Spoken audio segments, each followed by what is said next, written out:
Good morning, Luzon, Visayas at Mindanao ka-coffee. Update tayo. Mga DDS, makinig kayo ha. Hindi si Pangulong Bongbong Marcos ang mabigat ninyong kalaban. Huwag niyong sisihin ang presidente. Itong kaso na to ni Digong, 2017 pa. Wala pa si presidente niyan. Huwag niyong sisihin si PBBM. Ang kalaban ninyo ngayon, ang ICC. Huwag niyong pabagsakin ang gobyerno ng Pilipinas dahil marami ang madadamay at hindi hahayaan ng administrasyon na ito ni Pangulong Bongbong Marcos na bumagsak ang gobyerno. Tingnan ninyo yung totoo niyong kalaban. Ang laban ninyo nasa ICC. Nagsalita na yung hukom ka-coffee. Nagsalita na ang ICC. At alam mo ang sinasabi niya? The judges have found reasonable grounds. Kaya na-aresto yan si Digong. Hindi naman nila aarestuhin yan nang basta-basta na lang wala silang batayan. International Criminal Court yan. International organization. Masisira ang reputasyon nila dyan. At once na masira ang reputasyon nila, yung member states nila ay magkakalasan. Sobrang ingat ng ICC.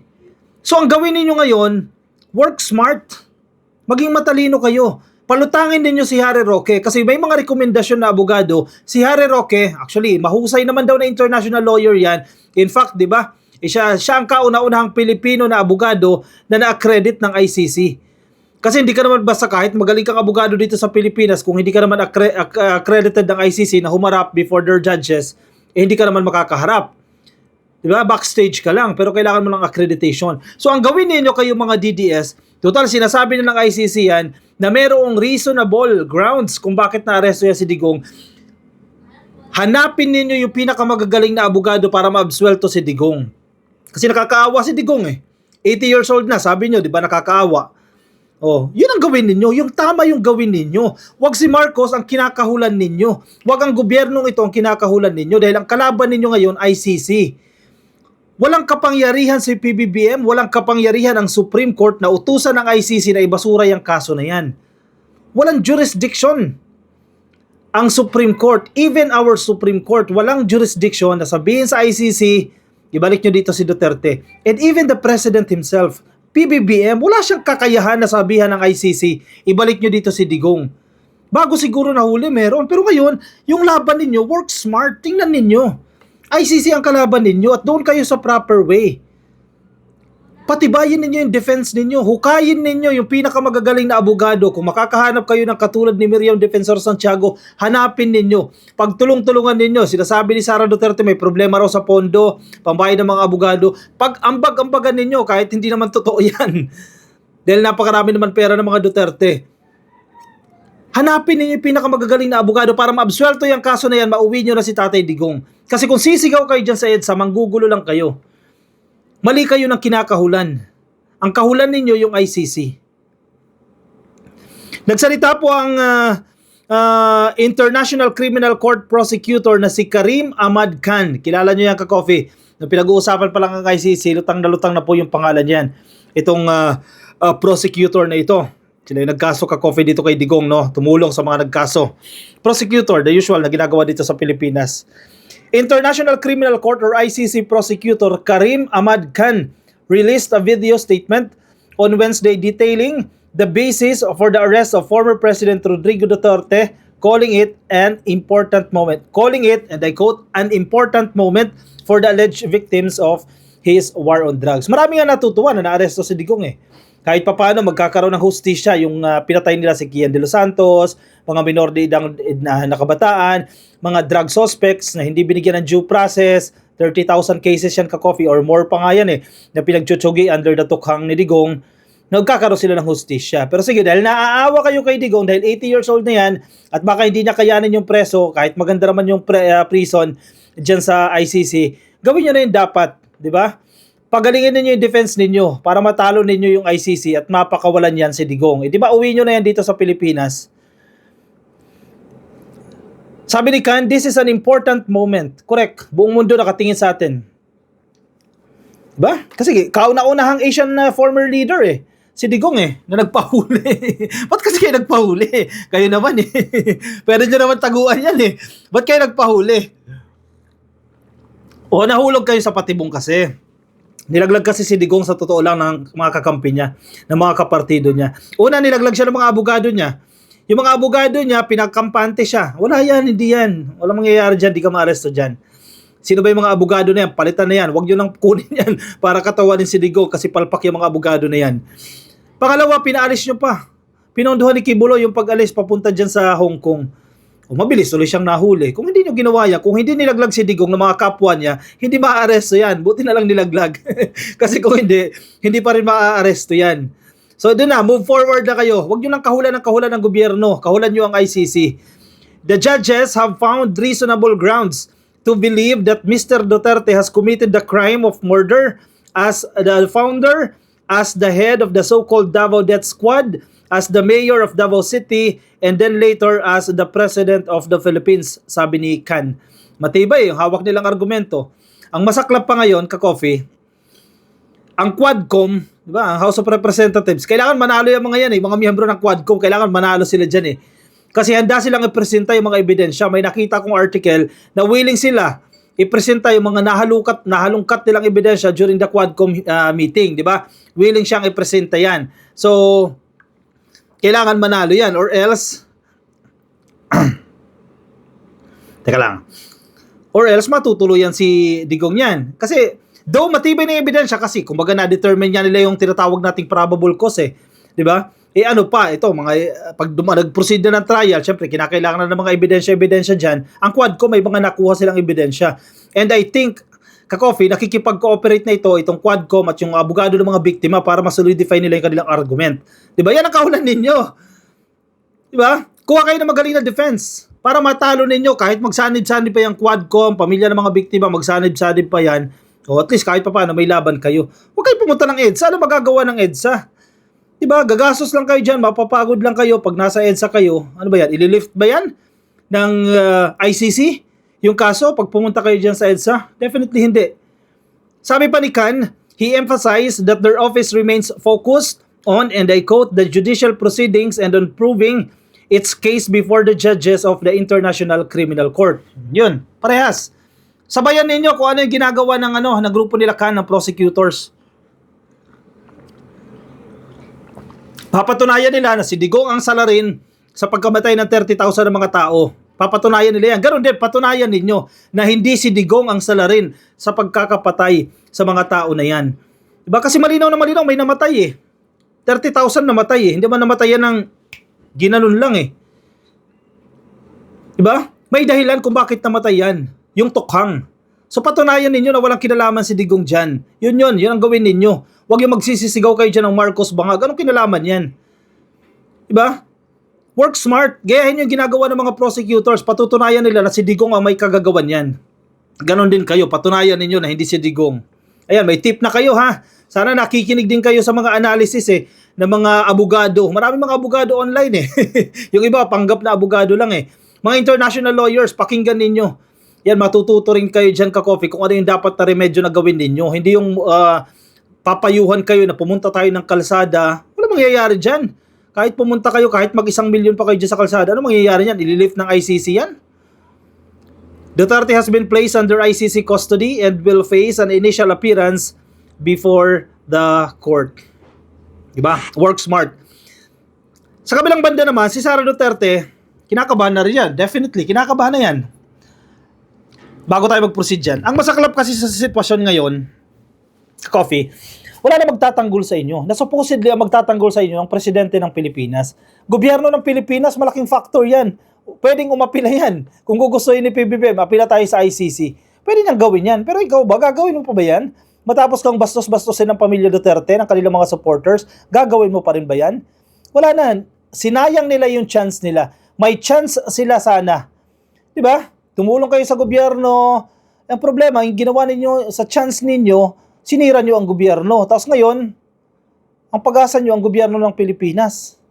Parang Robin Padilla, umaapila, humihingi ng tulong sa presidente. Di ba, binastos nyo nga yung presidente? Baka nakakalimutan nyo. So kaya kinakabahan si Sara Duterte ngayon. Sara says she could be next after Duterte arrest. After Duterte's arrest. Posible. Dahil may mga reports noon na sinasabi ni Trillanes na isa sa respondents si Sara Duterte, isa siya sa mga kinasuhan dahil kinusinti niya yan bilang siya ay mayor ng Davao. Hindi during her term as the vice president, kundi noong siya ay mayor pa ng Davao. Nangyari yung mga krimen dyan. Patayan dyan sa Davao. O baka sunod na nga siya. Sunod na si Bato dyan. Ayan. Mukhang exciting yan ka-coffee. Lalo na kapag si Bato na aresto dahil isa rin yan ka-coffee eh. Matindi din bumira yan sa administrasyon eh. O ito pala, may kaso ka palang kakaharapin. Pero willing naman daw siya. Susuko naman daw siya, hindi naman daw siya magtatago. O sana marinig ng ICC yan para ilabas agad ng ICC yung kanilang warrant of arrest. Sara says she could be next after Duterte's arrest. Sabi ng balitang ito ng Philippine Star. Vice President, nabibisaya na naman tayo. Vice President Sara Duterte believes she could be the next person the International Criminal Court will arrest after her father, former President Rodrigo Duterte, was taken into custody for crimes against humanity over the war on drugs. Iba't nagpunta pa siyang the Netherlands. Wala ba nagpayo sa kanya, ma'am, huwag ka na pumunta dyan, hayaan mo si Pulong dyan, hayaan mo si Basti dyan, huwag ka na pumunta dyan kasi mamaya hindi ka na makauwi. Diba? Arestuhin ka na lang dyan. Bigla ka na lang dakpin at ilagay ka na sa selda ng ICC. Diba? Kasi may balita na nga, ikaw isa sa mga respondents unless tinitingnan nyo yan as fake news kasi ganyan naman lagi ang tingin ninyo. Fake news yan. Paano kung totoo yan? Sunod na siya dyan. Diba? Ba't pa siya pumunta? Uwi na siya. Nandiyan na siya kahapon. Sige, pag nakita mo na yung tatay mo, kausapin mo lang, etc. And then uwi ka na dito sa Pilipinas. Kahit paano, pag nandito sa Pilipinas, may protection ka. Pero nandiyan ka, balwarte nila yan. Nagpunta ka dyan. My mother warned me, told me to be careful because I might be the next target of the ICC. Matalino yung nanay ni Sara Duterte. Si Zimmerman, pinayuhan siya. Duterte told reporters at Villamor Air Base on Tuesday night. Last year, former Senator Antonio Trillanes IV bared that the Vice President has been included in the ICC's investigation into the drug war. Correct. Narinig din natin ka-coffee yung sinasabi ni Trillanes. Isa siya sa mga respondents because she allegedly greenlit Tukhang operations when she was Davao City Mayor from 2016 to 2022 bago po siya naging Vice Presidente.